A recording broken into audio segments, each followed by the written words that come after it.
السلام علیکم ورحمۃ اللہ وبرکاتہ۔ الحمد للہ وکفی وسلام علی عبادہ الذین اصطفی اما بعد۔ اعوذ باللہ من الشیطان الرجیم، بسم اللہ الرحمن الرحیم۔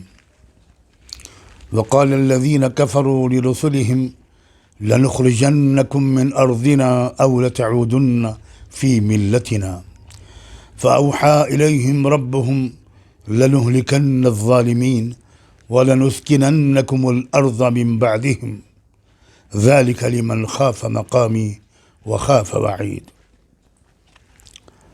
سبحان ربك رب العزة عما يصفون وسلام على المرسلين والحمد لله رب العالمين۔ اللهم صل على سيدنا محمد وعلى آل سیدنا محمد وبارک وسلم۔ میں اس وقت اپنے ملک کے تمام مسلمان بھائیوں اور بہنوں سے، مسلم نوجوانوں سے ایک بات عرض کرنے کے لیے آپ کی خدمت میں حاضر ہوا ہوں۔ سب سے پہلے تو میں اپنے مسلمان بھائیوں بہنوں اور نوجوانوں کو اپنے دل کی گہرائیوں سے مبارکباد دینا چاہتا ہوں۔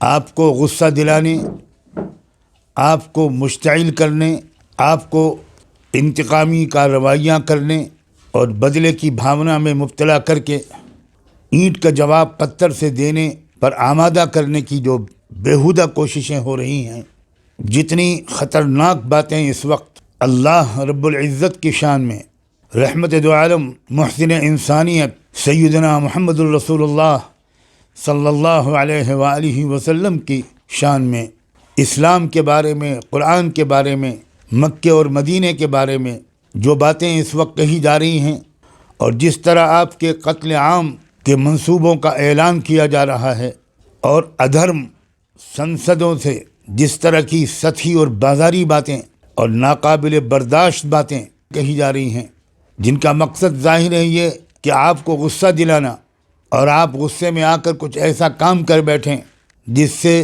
کچھ لوگوں کی ڈوبتی ہوئی کشتی کو کچھ اور سہارا مل جائے۔ مگر آپ نے جس طرح سمجھداری کا ثبوت دیا ہے، آپ نے جس دانشمندی کے ساتھ خاموشی کا رویہ اختیار کر رکھا ہے، اس سے صاف ظاہر ہے کہ آپ اپنے تجربوں سے بہت کچھ سیکھ چکے ہیں، اور آپ کی جان و مال، آپ کی عزت و آبرو، آپ کے بچے، آپ کا کاروبار بچانے کے لیے، محفوظ رکھنے کے لیے آپ کے جو خدمت گزار دن رات اور انتھک کوشش کر رہے ہیں، اپنے کو خطروں میں ڈال کر آپ کے لیے جو کچھ کر سکتے ہیں کر رہے ہیں، آپ ان کی قدر کرتے ہیں، ان کی باتوں کو سنتے ہیں، ان کی گزارشات اور مشوروں پر اور ان کی رہنمائیوں پر عمل کرتے ہیں۔ اور جیسا کہ میں نے پہلے عرض کیا، آپ کو تجربوں نے بہت کچھ سکھا دیا ہے، آپ کے اندر ایک قومی شعور بیدار ہو گیا ہے۔ اب آپ اس طرح کی قوم نہیں رہے کہ ایک بیہودہ نعرہ کسی نے لگایا اور آپ لاٹھی لے کر اس کے پیچھے دوڑ پڑے، سوچے سمجھے بغیر کہ اس کا انجام کیا ہوگا۔ اس بات پر، اس سمجھداری اور دانشمندی کے رویے پر اور صبر و برداشت کی اس سطح پر پہنچ جانے پر میں آپ کو دل سے مبارکباد پیش کرتا ہوں۔ اسی رویے پر جمے رہیے۔ صبر کا مطلب یہ نہیں ہوتا کہ کوئی انسان بے حس ہو جائے، لیکن صبر کا مطلب یہ ضرور ہوتا ہے کہ جو قدم اٹھایا جائے سوچ سمجھ کر اٹھایا جائے، قدم بھی صحیح ہو اور وقت بھی مناسب ہو۔ آپ نے بہت صحیح یہ رویہ اختیار کیا ہے۔ اس موقع پر میں آپ کو اللہ کا ایک نظام بتانا چاہتا ہوں۔ قرآن کے حوالے سے اللہ تعالیٰ کا ایک سسٹم جو ہمیشہ سے جاری ہے اور جاری رہے گا، وہ میں آپ کو یاد دلانا چاہتا ہوں۔ اسی سلسلے میں نے سورہ ابراہیم کی ایک آیت پڑھی تھی، جس میں اللہ نے اپنے اسی قانون کے حوالے سے ایک تاریخی واقعہ بیان فرمایا ہے۔ قرآن یہ بتاتا ہے کہ ہر زمانے میں پیغمبروں کی بات کو ٹھکرانے اور نکارنے والے لوگوں نے اپنے وقت کے پیغمبروں کو یہ دھمکی دی تھی کہ تم کو ہمارا دیش چھوڑنا پڑے گا، اگر ہمارے دیش میں رہنا چاہتے ہو تو تم کو گھر واپسی کرنی پڑے گی۔ یہ قرآن کے الفاظ کا مفہوم بلکہ ترجمہ میں آپ کے سامنے پیش کر رہا ہوں۔ لَنُخْرِجَنَّكُم مِّنْ أَرْضِنَا، ہم تم کو اپنے ملک سے نکال کر رہیں گے۔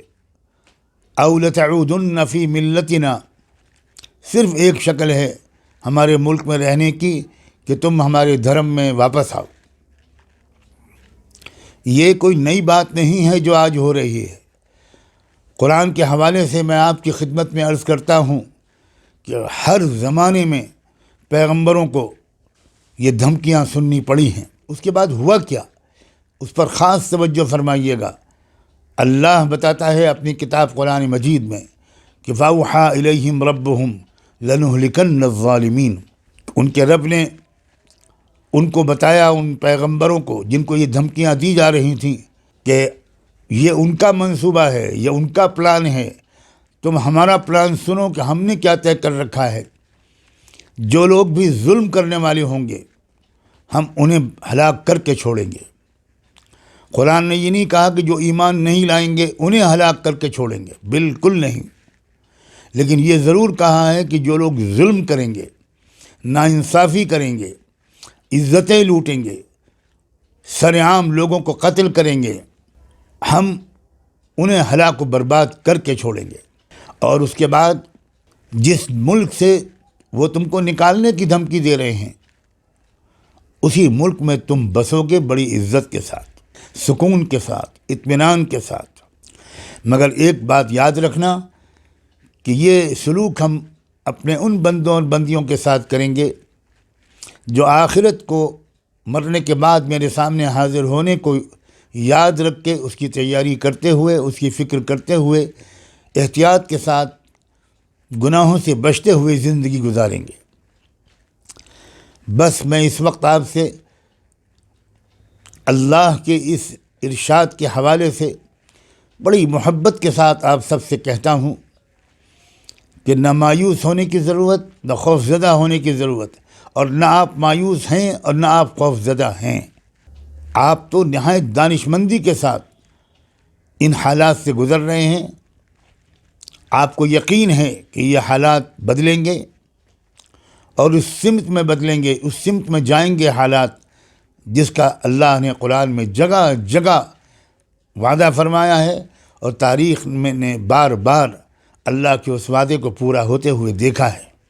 بس اتنی ضرور یاد دہانی کے طور پر عرض کرتا ہوں پورے احترام کے ساتھ آپ کے کہ ذرا اور زیادہ اپنی زندگی کو گناہوں سے پاک صاف کر لیجئے، خوب نیکیاں کیجئے، غریبوں کی خدمت کیجئے، یہ دیکھے بغیر کہ یہ کس دھرم کو ماننے والا ہے، کس سماج میں پیدا ہوا ہے۔ بیواؤں کے آنسو پوچھیے، ان کے سر پر چادر اڑھائیے، اناتھ اور یتیم بچوں کو اپنی کفالت میں لیجئے، ان کی پرورش کیجئے، غریب بچوں کی اچھی تعلیم کا انتظام کرنے میں کچھ تھوڑی مدد کیجئے، حصہ لیجئے۔ یہ سخت سردی کا موسم ہے شمالی بھارت میں، یہاں سردی سے بچنے کے انتظامات جن لوگوں کے پاس نہیں ہیں ان کو ایسی چیزیں فراہم کیجئے۔ آپ نے دکھایا ہے کہ آپ رحمت للعالمین کے امتی ہیں۔ لاک ڈاؤن کے زمانے میں یہ آپ ہی تھے، میں پھر دہراتا ہوں آپ ہی تھے جو پورے ملک میں پھیل کر ہر جگہ تپتی ہوئی دھوپ میں رمضان کے روزوں میں سڑکوں پر کھڑے ہو کر آپ گزرنے والوں کو کھانا کھلاتے تھے، پانی پلاتے تھے، بچوں کے دودھ اور بسکٹ کا انتظام کرتے تھے، ریلوے اسٹیشنوں پر، بس اسٹیشنوں پر، ہائی وے پر، ہر جگہ آپ ہی آپ نظر آتے تھے۔ تو یہی عمل جاری رکھیے اور اپنے وطن، اپنے ملک کی ترقی کے کاموں میں بڑھ چڑھ کر حصہ لیجیے، اپنے وطن کے خیر خواہ رہیے۔ آپ کی دلی تمنا یہ ہونی چاہیے اور یہ کوشش ہونی چاہیے کہ ہمارا یہ ملک ہر اعتبار سے ترقی کرے، معاشی اعتبار سے بھی، تعلیمی اعتبار سے بھی، صحت کے اعتبار سے بھی اور اخلاقیات کے اعتبار سے بھی۔ یہاں سے کرپشن ختم ہو، یہاں سے رشوت خوری ختم ہو۔ یہ کام بھی آپ ضرور کریں، یہ اتنا ہی اہم ہے جتنی کہ نماز۔ یاد رکھیے، نماز اور زکوٰۃ کو ہمیشہ ایک ساتھ بیان کر کے اللہ ہم کو یہ سمجھانا چاہتا ہے کہ جتنی ضروری اللہ کی بندگی ہے اتنا ہی ضروری اللہ کی پوری مخلوق کی خدمت بھی ہے۔ بالکل یقین رکھیے کہ مستقبل آپ کا ہے، یقین رکھیے کہ مستقبل سچ بولنے والوں کا ہے، برائی سے بچنے والوں کا ہے، ظلم سے بچنے والوں کا ہے۔ ان کا مستقبل نہیں ہے جو اس وقت بہت زور زور سے چلا رہے ہیں اور وہ باتیں کہہ رہے ہیں جن کو آپ شریفوں کے سامنے مجھے نقل کرنے کی بھی ہمت نہیں ہوتی۔ بہت امید کے ساتھ، بہت پازیٹیو موڈ کے ساتھ نیکیوں کو اپنی زندگی میں رچاتے بساتے ہوئے اور برائیوں سے اپنے آپ کو بچاتے ہوئے آگے بڑھیے۔ ایک بار پھر میں آپ کو یقین دلاتا ہوں کہ بھوشیہ آپ کا ہے، مستقبل آپ کا ہے۔ ظلم کرنے والے نیست و نابود ہو کر رہیں گے۔ ظلم کرنے والوں سے ہمارے ملک کو اور انسانی برادری کو نجات مل کر رہے گی۔ میں امید کرتا ہوں کہ جو کچھ میں کہنا چاہتا تھا میں نے آپ کی خدمت میں عرض کر دیا۔ یہ بھی امید کرتا ہوں کہ آپ دل کے کانوں سے اس کو سنیں گے اور اس پیغام کو ہر ایک تک پہنچانے میں آپ ہماری مدد کریں گے۔ اللہ ہم سب کا حامی و ناصر ہو، اللہ ہم سب کو سلامت رکھیں۔ آپ نے میری اس معروضات کو غور سے سنا، اس کے لیے میں آپ کا بہت شکر گزار ہوں۔ والسلام علیکم ورحمۃ اللہ وبرکاتہ۔